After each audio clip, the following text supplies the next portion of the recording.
Så Rotorua, Emil, vad tycker du? Kul att vara tillbaka.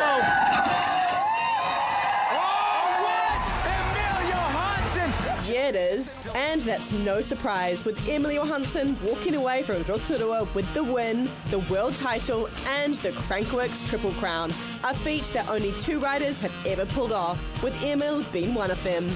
Emil's journey of being one of the most successful slopestyle riders in history hasn't been a straightforward one. For one, this is how he learnt to ride jumps in a warehouse full of dirt. And 2, well, we'll get to that shortly. Like, it's hard to grasp for myself even how everything came to be about, and it's kind of been like this weird evolution. An evolution that saw him go from hitting small dirt jumps to giant slopestyle courses around the world. Like, my bike wasn't properly set up for hitting big stuff. I wasn't used to riding big stuff. I wouldn't say I was strong enough either to like actually endure a full week of training. But his results spoke for themselves, and the world really started to pay attention in 2016 when Emil scored a wildcard spot to joyride in Whistler, the Super Bowl of slopestyle. He's 17 years old, his first joyride appearance. He's never ridden in front of this many people before in his life. And came away in 4th place against a field of his idols. And then the following season went a little like this.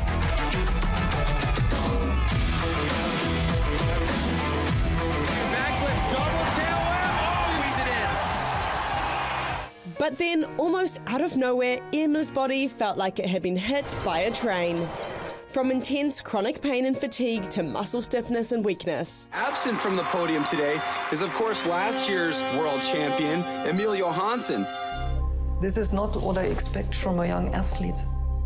He spent almost a year away from riding, searching for answers, until finally the doctors discovered he was battling 2 autoimmune diseases. He began treatment and then suddenly found himself on a flight to Whistler. One thing led to another, and all of a sudden I was making the decision to ride a contest. Emil Johansson dropping in. He hasn't even hit jumps this big in a year. So we're in for a treat here. Starting off with a 360 table. You have got to be kidding me. This guy has been off the bike for 10 months. It's so hard to put words into it. It was a big moment for sure. Since then, Emil has learnt to manage his illnesses, and while doing so, he's become the most successful slopestyle rider the world has seen, winning 9 Crankworx stops, 8 of them consecutive, plus 12 podiums. Then add to that 2 Triple Crowns. And he's only 23. Emil Johansson, Crowd Goes Wild.